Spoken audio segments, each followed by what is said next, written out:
soft, even effeminate. That is, you have taken every step that you can to make life easy and comfortable. You can't wash dishes. You can't cut grass. And I'm not saying that that's wrong, but I'm not saying taking every measure, every step to live a soft life. So your toilet seat has to be heated. Your floors have to be heated. And when you look at America, America comes up with all of these ways for us to live luxuriously. And it's so easy in our culture, in our society, to fall into that trap that I need all of these things. And typically it's always for the betterment of me. James says you live luxuriously on earth. He doesn't even stop there. He goes on and led a life of wanton pleasure. There he's saying, no, you're kind of just living it up. Anything that you want, you get and go after. And it even has the idea of not just always the right things, they're sinful things, but you're just living life to its fullest. You're partying hardy.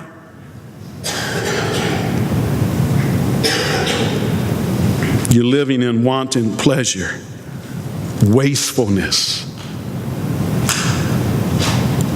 And he goes on to say, you have fattened your hearts in the day of slaughter, reminding them once again, judgment is coming. You're at a barbecue, and you eating all the barbecue ribs, and the barbecue chicken, and the barbecue pork, and you're fattening yourself, not knowing that you're going to be barbecued. That's the picture. You're going to be the barbecue.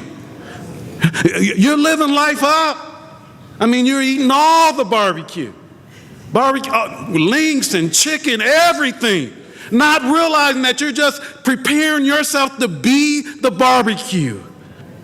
You're fattening your hearts for the day of slaughter.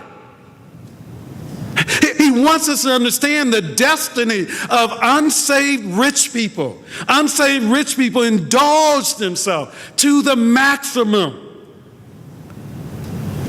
And he's saying all you're doing is fattening your hearts for the day of slaughter.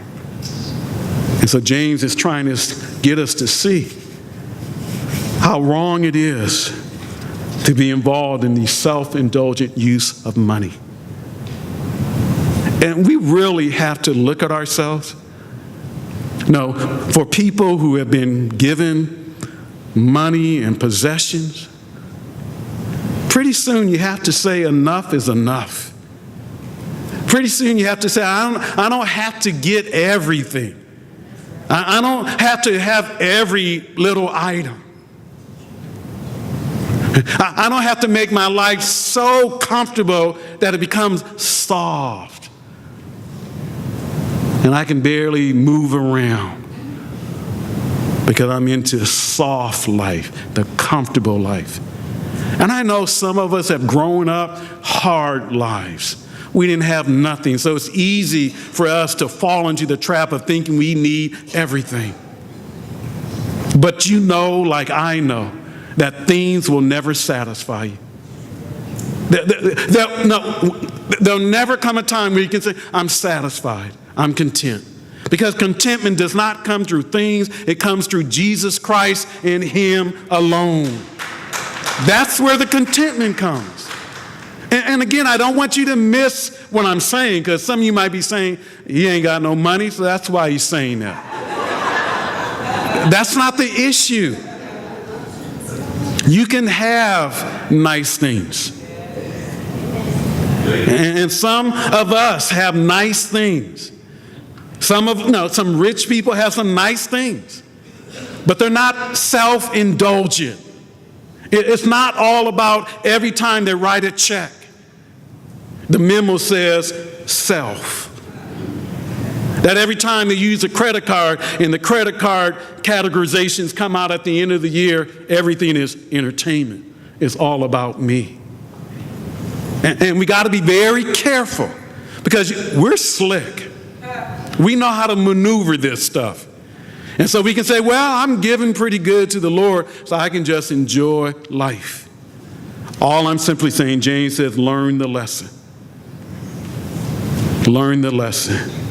The self-indulgent use of money is to be avoided. And finally, he says in verse 6 that the use of money reveals one's character.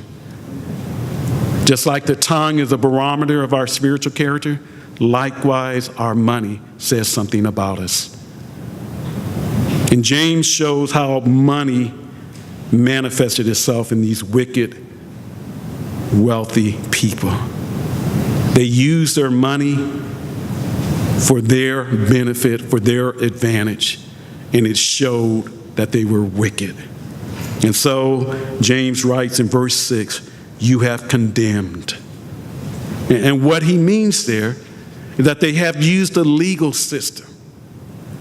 It's a judicial condemning.